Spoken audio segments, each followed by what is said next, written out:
Vatsinpana etny pasteur Ratovelo Roger.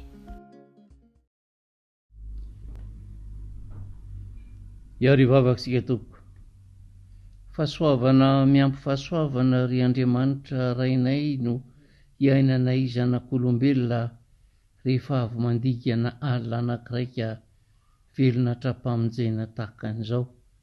Anehoanao ny fahasoavanao sy ny fitiavanao tokoa, tehirizanao anay ao ambany elatry ny fahamasinanao.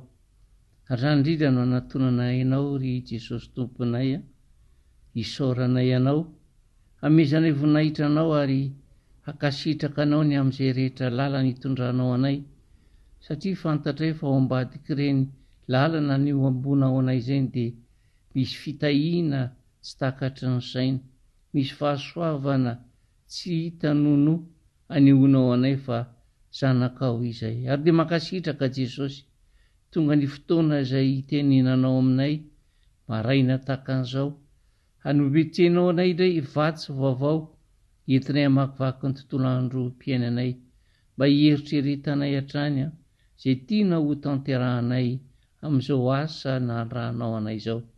Dia matoky mananao izay Jesosy, fanamasina ny teny ianao, hanamasina ny fomam-panahy ny tsiraray ianao izay mandray anao ary tena mampiatrano ianao, ary vonona ihany koa hiara-dalana aminao. Ary dia matoky mananao izay Jesosy fa hiasa ho anay isan'andro ianao. Dia mankasitraka Jesosy sy mankatelina, ary zany indrindra mbola angatanay famindrapoa sy famelan-keloka aminao amin'izay rehetra vitanay teo anatrehanao. Fonina re Jesosy, ary dia matoky izay fa hiasa ho anay lalandava ianao. Dia amin'ny anaranao feno no ametrahanay izany vavaka izao. Aleloia, amen.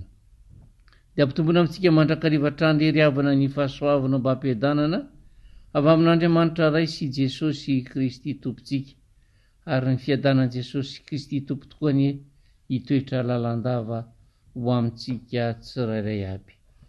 Ny filazantsara Matio toko 7:20, 9:40 ka hatramin'ny 20 no vatsy omeny tompo antsika indray izao maraina izao. Matio toko 7:20, 9:40 ka hatramin'ny 20. Ho vakiko amin'ny anaran'i Jesosy manao hoe: ary ny mpianatra iraika 12 lahy dia nakany Galilea ho any amin'ilay tendrombohitra nasain'i Jesosy alehany. Ary no nahita azy izy dia niankohaka fa ny sasany nianahana. Ary Jesosy nanatona dia niteny taminy ka nanao hoe: efa nomenay ny fahefana rehetra any an-danitra sy ety an-tany. Ko mandehana ianareo dia ataovy mpianatra amin'ny firenena rehetra, manao batisa azy ho amin'ny anaran'ny Ray sy ny Zanaka ary ny Fanahy Masina, sady mampianatra azy hitandrona izay rehetra nandidiko anareo. Ary ino izao momba anareo mandrakariva ambara-pahatonga ny fataperan'izao tontolo izao. Amen. Ity andinin-tsoratra masina ity ry havana no ilay atao hoe iraka lehibe, ary izay no iantson'Andriamanitra ny olona navotany tamin'ny alalan'i Jesosy, dia nirahany hitoro ny filazantsaran'i Jesosy Kristy tompo, irahany ho vavolombelona ety amin'izao tontolo izao ety. Ary dia izao sy anao no iantefany izany iraka izany. Raha ny marina izany dia napetrak'Andriamanitra eto amin'ity tontolo ity isika ho vavolombelona ny filazantsaran'i Jesosy Kristy tompo. Ary hitantsika eto fa io ilay mission lehibe na iraka lehibe dia efa nandrahan'i Jesosy an'ny mpianany sy izay manaraka azy. Izao anefa efa nampiomana amin'ireo mpianatra efa nandray an'izany iraka lehibe izany ihany koa Jesosy, fa tsy maintsy hisy olona hoy izy andany ny fanambarahany izay ataonareo. Fa nodomeny Jesosy toky anefa izy ireo hoe izay mandahy anareo dia mandahy ahy, ary izay mandray anareo dia mandray ahy. Noho izany tsy izay fandavan'ny olona na fanoheran'ny olona no iemorana amin'izany fijoroana vavolombelona sy iraka izany, fa ny anjaran'izay manaraka an'i Jesosy dia mandray izany iraka izany dia ny mandroso mandrakariva anatanteraka ny iraka. ary zay ngeny mahatonga izao vaty zao ho antsika androany ry havana, efa nandray an'io irak'io isika izay mino an' Jesosy, ka noho izany na amin'ny fotoan'inona na amin'ny fotoan'inona, ary na aiza dia irahana anambara ny filazantsarani Jesosy isika, irahana hijoro vavolombelona, ary tsy tokony hiemotra amin'izay andrana antsika izany isika. Ary zay ngeno mahatonga an' Jesosy ampitandrina hoe nazovy ho izy no manaiky ahy eo anatrehan'ny olona, dia eken'ny zanak'olona kosa izy eo anatrehan'ny anjelin'Andriamanitra, fa izay manday ahy eo anatrehan'ny olona dia ho lavina kosa izy eo anatrehan'Andriamanitra. Dia nolazain'i Jesosy izany ao amin'ny Lioka 12:19 ka hatramin'ny 7. Fa maninona tokoa moa ny kristianina no tsy sahy mijoro vavolombelon'ny filazantsarani Jesosy Kristy, tsy sahy hanatanteraka ilay iraka lehibe, satria mbola mitoetra ao amin'ny ota izy.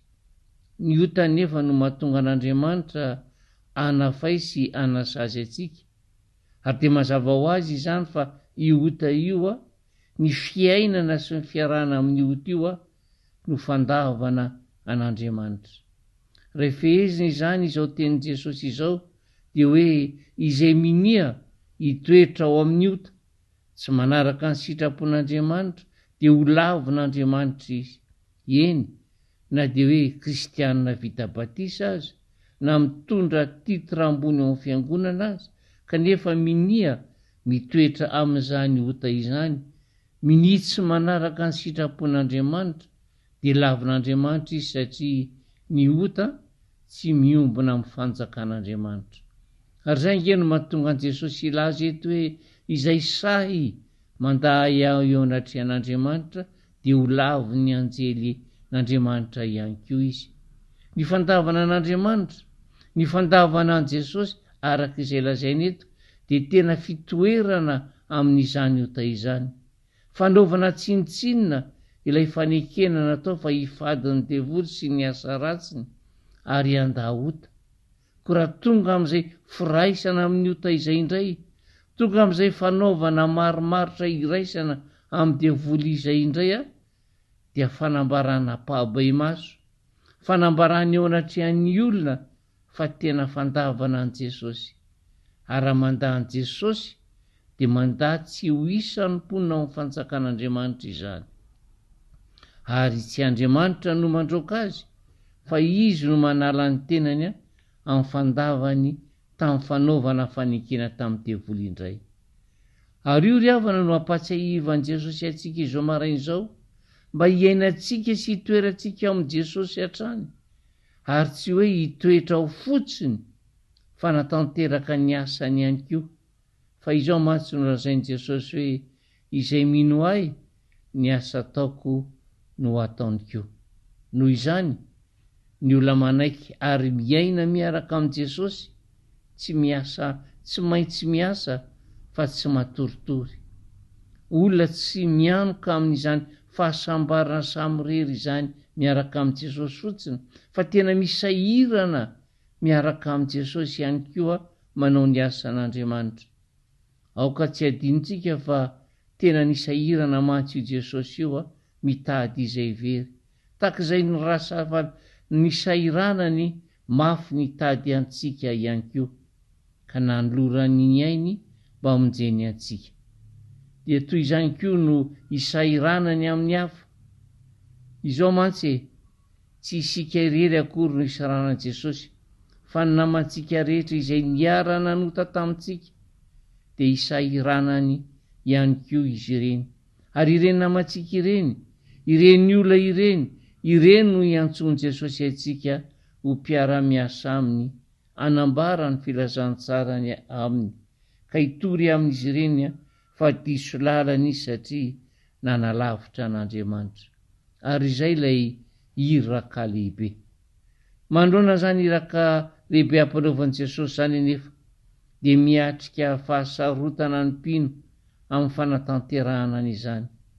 Tsarovy anefa fa isika mpino dia olona nalain'Andriamanitra tao amin'ny tontolo ny aizina, ary nafindra no ao amin'ilay fanjakany mazava.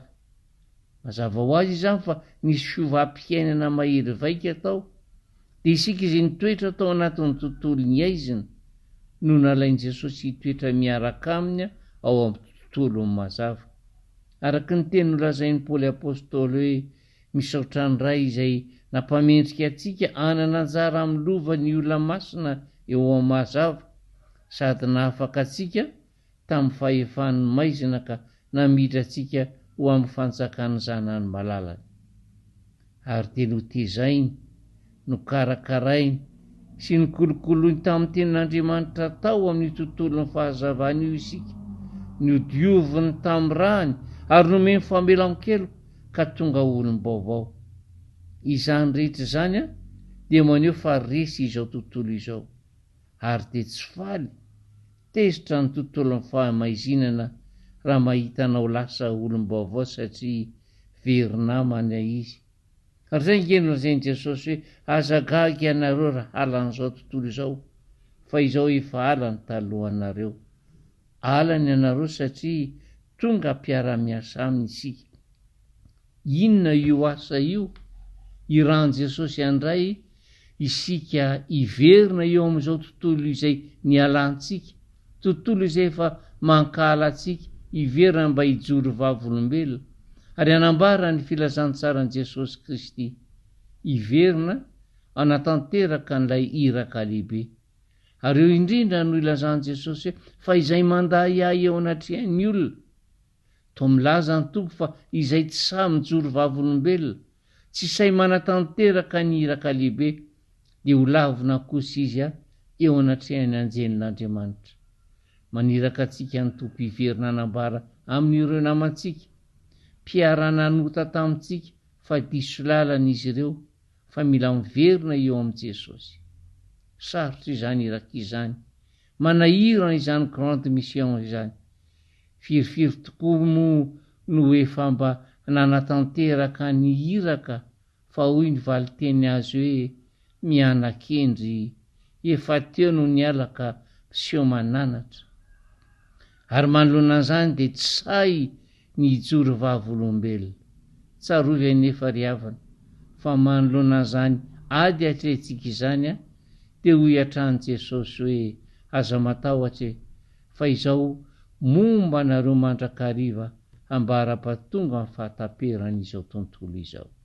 Ry havana, miandry anao ny tontolo manodidina anao, miandry anao hijoro vavolombelona ary hanatanteraka n'ilay iraka lehibe nampanirahan'i Jesosy anao, mba hahafahanao manatanteraka izany iraka izany anefa mibeba, miverena tanteraka eo amin'i Jesosy, dia ho dioviny ianao ary hitondra anao izy hanatanteraka ny iraka, omba anao izy amin'izay rehetra alehanao. Amen. Ivavaka sika tompoko. Mankasitraka hatrany Jesosy ny amin'ny hafatra izay nozarainao taminay indray, ampahafantaranay tokoa fa tsy mitoetoe-pony izay ety amin'ny mampanomponao, fa hanaraka mibaikina hoe izay mino anao dia ny asanao no ataonay. Hanatanteraka an'izany no antsonao androany, ka mangataka amin'ny fanainao masina mba hampahery anay tantananay, azahoanay manatanteraka an'izany fijoroana vavolombelona izany. Lalatsarotra izany Jesosy, kanefa mila mifanainao masina izay hitoetra ato anatinay, hampahery anay foana, hitsinjo anay foana, ary indrindra hampitraka anay amin'ny lalatsarotra izay hatrehanay manoloana an'izany iraka lehibe irahanao anay izany. Any androany ary mety hivoaka ny tokantrano tsirairay, mety hanatanteraka iraka ihany koa na amin'ny fihetsika, na amin'ny fiteny, na amin'ny fomba maro samihafa. Omeo hery izay azahoanay manatanteraka an'izany, ary mangataka famindrapo sy famelan-keloka feno, hafahanay Jesosy tena hijoro marina, tsy amin'ny fiatsaram-belatsia, hanatanteraka ny iraka ao.